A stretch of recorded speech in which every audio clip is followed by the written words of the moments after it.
one of these damn kids jumped in front of my car!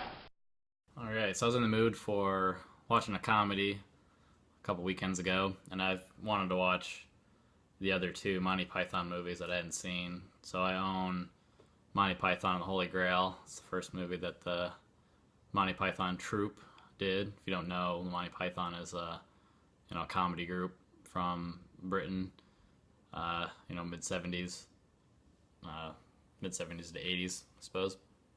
The first movie was Monty Python and the Holy Grail. Awesome, it's a classic. Then they did Life of Brian, which is kind of based around like the time of Jesus Christ and stuff like that. Still need to see that. And then, so I watched this a couple weeks ago. This is The Meaning of Life. And it was 83. This was 1983. So this was the last one that they did together, all together and stuff like that. So I didn't really know the interconnecting theme of the movie. It's just kind of loosely based on life. It's just mostly a bunch of different segments kind of strung together loosely with, life, birth, middle age, death, those kind of things, kind of stringing it together in a very vague kind of sense. They even admit that it wasn't really a coherent movie from beginning to end, just kind of more segments.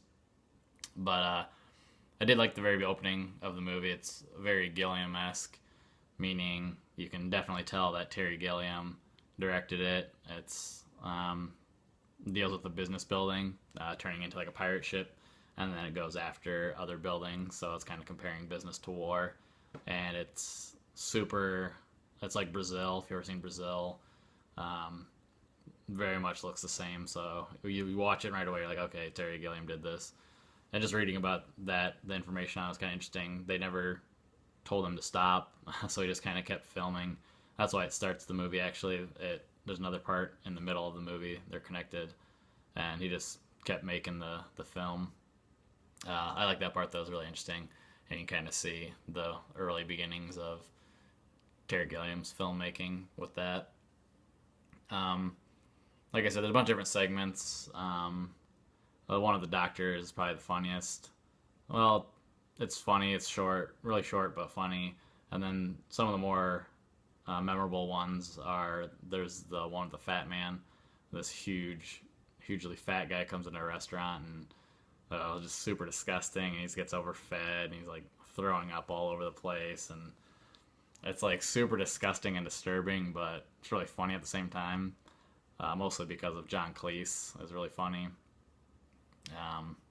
That's a memorable one. And there's the part with like the Jabberwocky type thing was a really weird, super short segment. We got the goofy arms and stuff, and weird like mustache. But I mean, there's not a whole lot to say about the movie. It's very, very Monty Python-esque. If you don't know that type of humor, it might be a little different. It's kind of a more British type of comedy.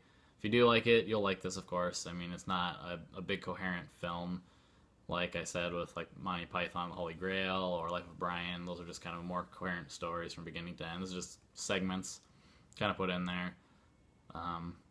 So it doesn't really work as well as a movie. I'm giving it a 3.25 because of that factor. There's some segments that aren't as great, and it's just not overall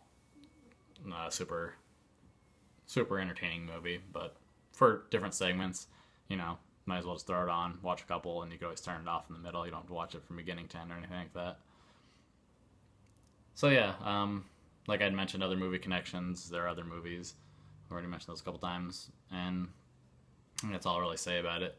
If you like Monty Python, check it out. If you want to look for 80s comedy, definitely check it out then. So for my sign off, I'll say, I need one of those machines that goes